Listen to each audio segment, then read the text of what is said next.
Olá, meus irmãos, a paz do Senhor Jesus, tudo bem com vocês? Que o grande amor de Deus, a graça do nosso Senhor Jesus Cristo e a comunhão, as consolações do Espírito Santo estejam com cada um de vocês, meus irmãos. Estamos aqui para mais um vídeo, mais uma meditação na Palavra de Deus, né? Hoje a gente vai vir com um estudo da Escola Bíblica Dominical. E a gente já está aí na lição de número 10, pessoal. Perdão, 10 não, 6 só. Tô com número 10 na minha cabeça. Lição de número 6 foi agora domingo passado, mas a gente não teve essa lição devido ao Dia dos Pais. 10 de agosto, lição número 6. Que é uma igreja não conivente com a mentira, né? Mentira, é bom a gente meditar nisso. Para nossa salvação, para a gente ajudar outras pessoas também, lembrar que o próprio Jesus Cristo falou que tem muitas pessoas que são filhas do diabo, porque são mentirosas, né? Ele questionou lá uns fariseus: vocês são filhos do diabo, o pai de vocês é o diabo, porque ele é mentiroso desde o princípio. E também lá no livro de Apocalipse e também em Coríntios fala que os mentirosos não herdarão o reino de Deus, não herdarão, né? Junto com vários outros pecados que a gente precisa se policiar, vigiar para a gente não ficar cometendo, né? Mentirinhazinha. Temos que confessar: Senhor, eu menti, me ajuda a não ser mais mentiroso, me perdoa pelo sangue de Jesus, e assim a gente vai melhorando, né? Para a gente ser filho de Deus e não filho do diabo por ser um mentiroso. Vamos orar e vamos para a meditação de hoje. Senhor, meu Deus e nosso Pai que estás no céu, louvado e exaltado seja o santo nome do Senhor, meu Deus. Senhor, obrigado por mais um dia de vida, saúde, o alimento, pão de cada dia, Senhor, trabalho, uma casa para a gente se aquecer e se proteger do frio e da chuva. Obrigado, Senhor. Tudo provém de Ti, Senhor. Perdoa os meus pecados, pois eu sou um falho, Senhor, pecador necessitado de perdão, misericórdia, de graça, de longanimidade. Só o Senhor, meu Deus, para nos salvar. Eu preciso do Senhor Jesus Cristo, meu Salvador, o único Salvador que pode pagar e pagou pelos meus pecados naquela cruz, Pai. Meu Deus, obrigado, Senhor, por essa grande salvação que o Senhor nos oferece mediante a fé no sacrifício de Jesus. Espírito Santo de Deus, me perdoa por te entristecer com algum pecado. Meu Deus, nos ensina a Tua palavra, nos limpa, nos purifica, nos salva, nos livra de todo mal, meu Deus. Abençoa essa pessoa que está aqui ouvindo esta oração. Abençoa ela e toda a sua família. Liberta do que tiver que ser livre, Senhor. Supra as necessidades, Senhor. Abra a visão espiritual, livra do mal. Meu Deus, é o que eu te peço. Abençoa minha família, abençoa meus amigos, abençoa os irmãos da igreja, de todas as congregações, as pessoas que eu amo que estão perto e as pessoas que eu amo que estão longe, Pai. Abençoa todos, Pai. Nós precisamos de Ti. Abençoa essa nação, Pai, que está passando por um momento de dificuldade, Pai, na sua área financeira, na sua área econômica, nas lideranças dessa nação. O Brasil é um país que o Senhor abençoou mais do que todos os outros países do mundo. Aqui não tem furacão, não tem terremoto, não tem neve. Meu Deus, tudo que planta aqui dá. Mesmo assim, Senhor, é tanta desigualdade, tanta roubalheira por parte de políticos, lideranças, Senhor. Abençoa essa nação. Meu Deus, em nome de Jesus, abençoa o seu povo. Meu Deus, abençoa o futuro dos nossos jovens, meu Deus, em nome de Jesus, Senhor. abençoa nossa cidade. É o que eu te peço, em nome do Pai, do Filho e do Espírito Santo. Amém, meus irmãos, e glória a Deus. Vamos para a meditação de hoje. Lição 6, do dia 10 de agosto de 2025. Uma igreja não conivente com a mentira. Texto áureo. Disse então Pedro: Ananias, por que encheu Satanás o teu coração para que mentisse ao Espírito Santo e retivesses parte do preço da herdade? Atos 5:3. Verdade prática. Como toda forma de engano, a mentira é pecado. Devemos, pois, andar sempre na luz da verdade. Leitura bíblica em classe. Atos, capítulo 5, versículos 1 ao 11. Mas um certo varão chamado Ananias, com Safira, sua mulher, vendeu uma propriedade e reteve parte do preço, sabendo também sua mulher, e levando uma parte, a depositou aos pés dos apóstolos. Disse então Pedro: Ananias, por que encheu Satanás o teu coração para que mentisse ao Espírito Santo e retivesses parte do preço da herdade? Guardando-a, não ficaria para ti? E vendida não estava em teu poder? Por que formaste este desígnio no teu coração? Não mentiste aos homens, mas a Deus. E Ananias, ouvindo estas palavras, caiu e expirou. E um grande temor veio sobre todos os que isto ouviram. E levantando-se os jovens, cobriram o morto e, transportando-o para fora, o sepultaram. E passando um espaço quase de 3 horas, entrou também a sua mulher, mas não sabendo o que havia acontecido. E disse-lhe Pedro: Dize-me, vendeste, portanto, aquela herdade? E ela disse: Sim, portanto. Então Pedro lhe disse: Por que é que entre vós vos concertaste para tentar o Espírito do Senhor? Eis aí a porta os pés dos que sepultaram o teu marido, e também te levarão a ti. E logo caiu aos pés, os seus pés, e expirou. E entrando os jovens, acharam-na morta, e a sepultaram junto do seu marido. E houve um grande temor em toda a igreja e em todos os que ouviram estas coisas. Amém. Vamos agora para a introdução da lição. Um casal aparentemente despretensioso achou que podia lucrar às custas da santidade da igreja. Ao combinarem um ardil para enganar os apóstolos, Ananias e Safira estavam, na verdade, a serviço do diabo, o pai da mentira.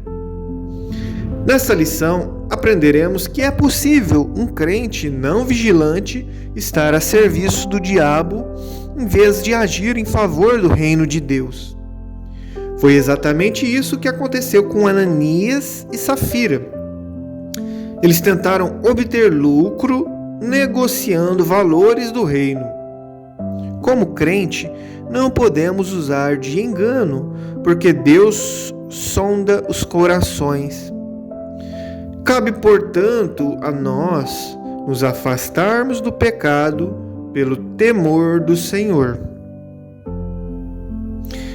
Vamos agora ao primeiro grande ponto da lição, que é tópico número 1, o diabo, o pai da mentira.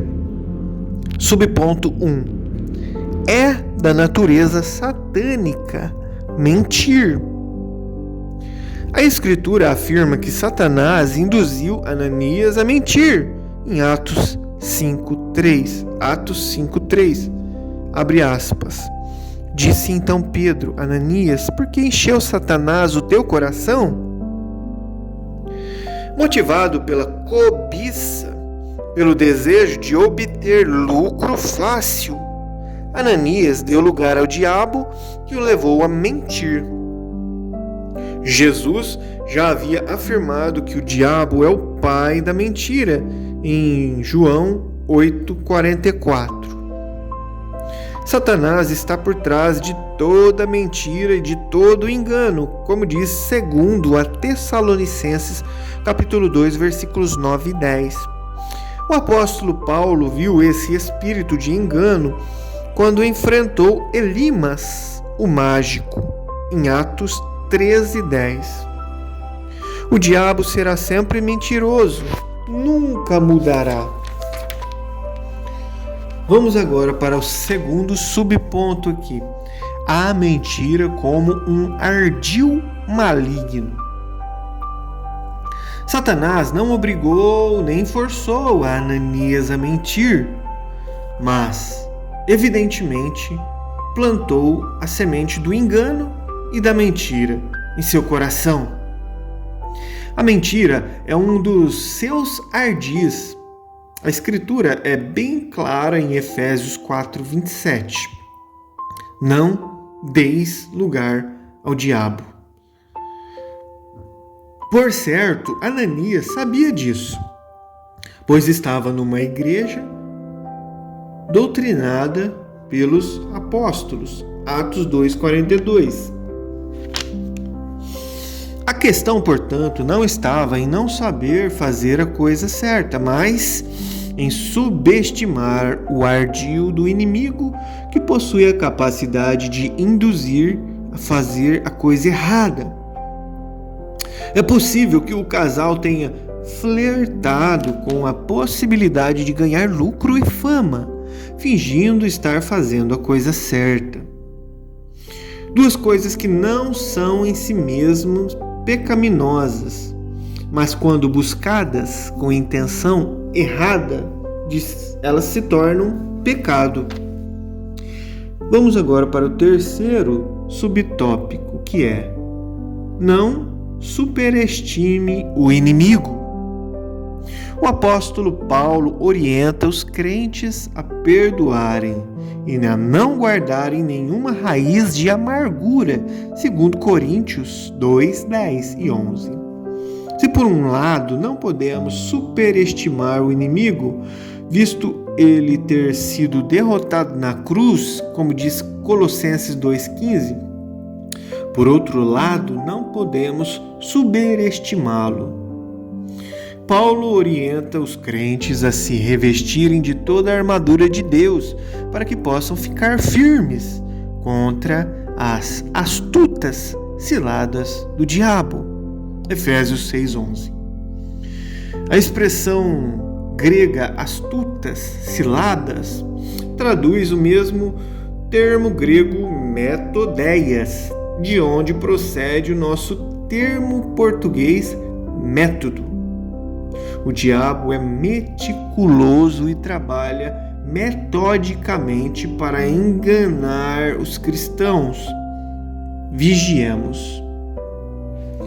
Vamos agora para o segundo grande ponto da lição, que é o cristão e a mentira.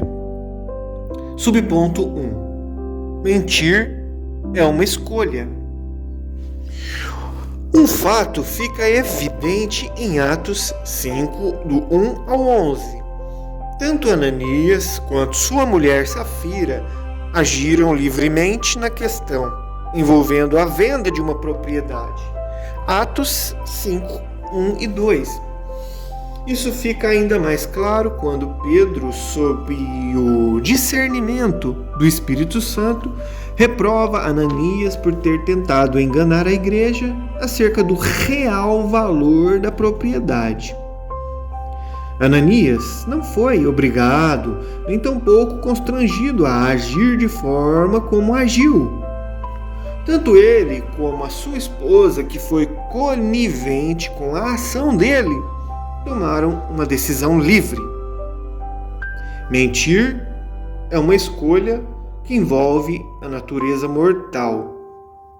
Ora, para haver responsabilidade moral, é necessário que os nossos atos sejam feitos livremente. Isso é, não estejam sob nenhuma força externa que nos obrigue a praticá-los. Nesse aspecto, como veremos mais à frente, eles não poderiam culpar a ninguém, nem mesmo o diabo, pelo que fizeram. Vamos para o segundo subponto aqui. Atraídos pela mentira.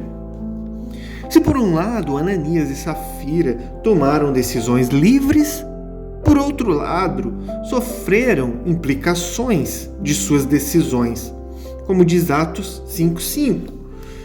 E Ananias, ouvindo estas palavras, caiu e expirou. Não podemos saber o que passou pela cabeça de Ananias e Safira para agirem como agiram. O certo é que quiseram obter vantagem com a negociação feita. É possível que, ao verem os demais crentes fazendo ações louváveis quando doavam os seus bens, tiveram visto nesse mesmo gesto uma oportunidade de obterem, além do reconhecimento, o lucro pelo patrimônio que fora vendida e supostamente doado. Vamos para o terceiro subponto. Mentir tem consequências. Ao agirem assim, Ananias e Safira não pensaram nas consequências de suas ações. Mesmo fazendo parte de uma igreja pentecostal, onde os dons do Espírito Santo estavam em evidência, se expuseram a uma ação mesquinha quanto resolveram mentir. Não somente aos apóstolos, mas ao próprio Deus. Contudo, o preço pago por essas ações foi muito caro. Custou-lhes suas próprias vidas. Antes de se praticar qualquer ação da natureza pecaminosa, é necessário pensar nas consequências que isso produzirá.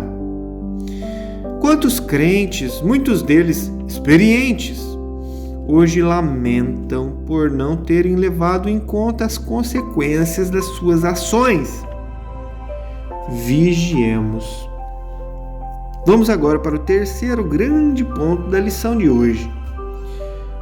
A igreja repele a mentira. Subponto 1. Uma igreja temente a Deus. Lucas, o apóstolo, destaca que os fatos ocorridos com Ananias e Safira trouxeram um grande temor dentro da igreja. Atos 5:11. A palavra temor traduz o termo grego phobos, que também aparece no versículo 5 desse capítulo. Muitas vezes essa palavra é traduzida com o sentido de medo. Mateus 28:4, Lucas 21:26 e João 7:13. Contudo, aqui, nesse contexto, o sentido é reverência e também respeito, como Atos 2:43 e também outras passagens neotestamentárias. Atos 9:31, Atos 19:17, 1 Coríntios 2:3, 2 Coríntios 7:1, 2 Coríntios 7:15. Se Deus não tivesse usado Pedro para parar o intento daquele casal, o pecado teria entrado na primeira igreja e, sem dúvida, causado danos irreparáveis. Esse julgamento de Deus, além do fato de punir o pecado do casal, serviu para mostrar quão séria é a igreja de Deus. Ninguém pode agir na igreja de Deus da forma que achar mais conveniente, pensando que não estará sujeito ao julgamento divino. Segundo subtópico, uma igreja forte. Mais uma vez, Lucas destaca em Atos 5:12, abre aspas, muitos sinais e prodígios eram feitos entre o povo pelas mãos dos apóstolos. Isso mostra que uma igreja santa, que trata o pecado e não arranja desculpa para justificá-lo, é uma igreja forte.